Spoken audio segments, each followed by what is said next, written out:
Well, the ladies on The View told Bill Maher that Israel didn't have the right to defend itself from terrorists, Hamas, and Bill Maher had none of it, and he shot back. Watch this. Are you at all concerned about the innocent civilians that have been collectively punished and murdered, largely children and women? And are you at all concerned about the fact that the International Criminal Court just today issued a subpoena for Bibi Netanyahu? Well, that's ridiculous, but it's a war. Why? It's a war.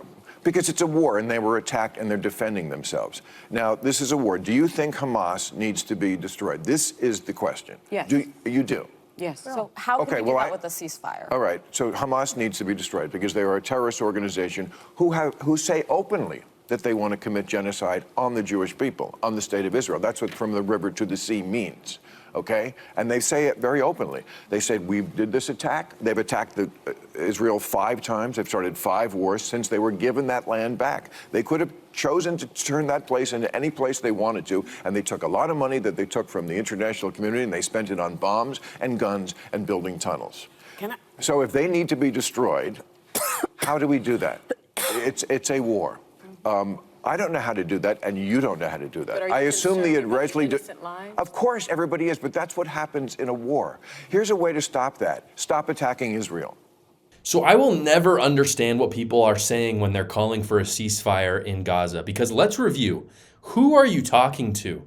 There are 2 sides in this. Let's just break it down for each side. The first is Israel, who has lost more than 1,000 people to a terrorist organization because they just marched across their border. They killed their troops, but they killed a lot of civilians. And after they killed their civilians, they butchered their dead bodies, and they took hostages, including women, and raped them. And they still have hostages to this day. So does Israel want a ceasefire? No, they don't want it. So that group has refused to give the hostages back. That's why Israel is not going to do that. It makes sense. Okay, so now let's review for Hamas and the Palestinians.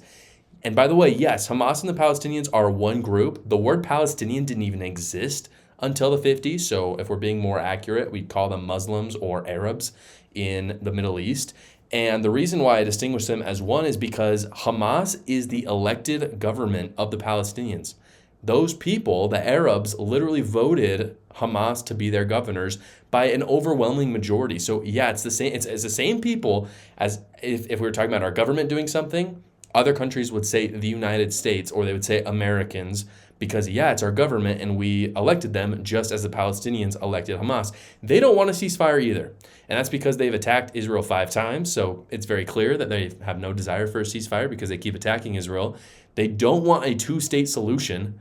They've never asked for a 2-state solution. That's why they say the river to the sea. They want to genocide Israel from the river to the sea. That is their slogan. They're open about it. They're not trying to hide it. They are literally telling people that their goal is to genocide Israel. So in other words, you have a war between 2 parties where neither of them actually want a ceasefire. So when people are saying they want a ceasefire, who it is the white liberal women in America who are sitting in their cushy house or at their university, and they've never actually been to Gaza. They've never been raped by Hamas, or they've never, been Hamas. And so they don't know what's going on in those regions. And if they had, neither of them, if they were from Gaza, if they were from Tel Aviv, neither of them would ever want a ceasefire because it doesn't act in their best interest. So in other words, you have those 2 parties. They don't want a ceasefire. One's going to keep getting attacked if they don't actually fight back and completely obliterate Hamas, which of course, that's Israel. So what Bill Maher is saying here is absolutely right. I guarantee, by the way, the United States and everybody in the world would be on the Arab side if Israel just mindlessly marched into their country, into some Arab country. If Israel tomorrow walks into Egypt and kills 1,500 Egyptians, I guarantee the United States and the world is on the side of Egypt every single time. But that's not what happened.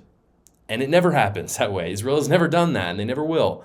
What happened is Hamas, who is the government of Gaza, which, by the way, was a gift from Israel in the first place, which, as if the Gazans would ever gift land to the Israelis, but the Israelis gifted utilities and land to the Gazans.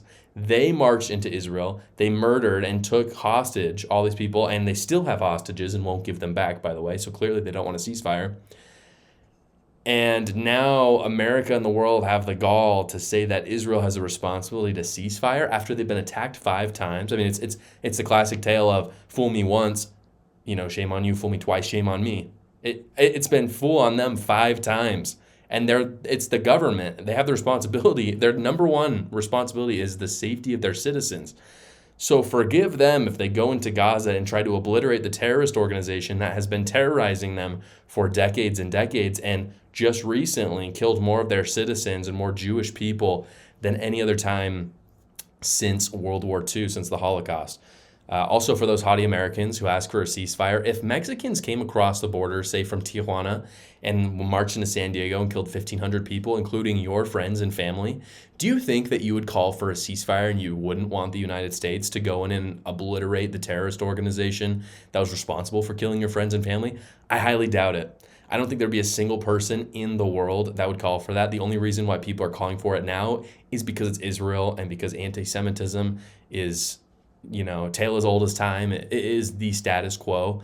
I guarantee if that happened in the United States, everybody would, if the Mexican cartel, which is a terrorist organization, and yeah, it does run Mexico, so it's a very similar circumstance. If they marched into San Diego, killed 1,500 people, I guarantee you there would be hell to pay, and it would be completely justified. Especially, imagine if it happened 5 times now, it would be especially allowed. I don't think there'd be a single person in the United States that would say it wouldn't be. And if those terrorists happen to hide behind citizens, and that's their whole strategy, the citizens that elected them, that's not on the United States.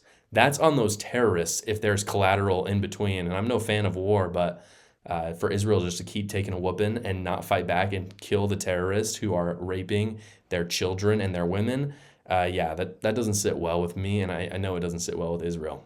As always, guys, if you liked this video, go down below, subscribe, comment your thoughts on this, and like the video as well. We'll see you next time.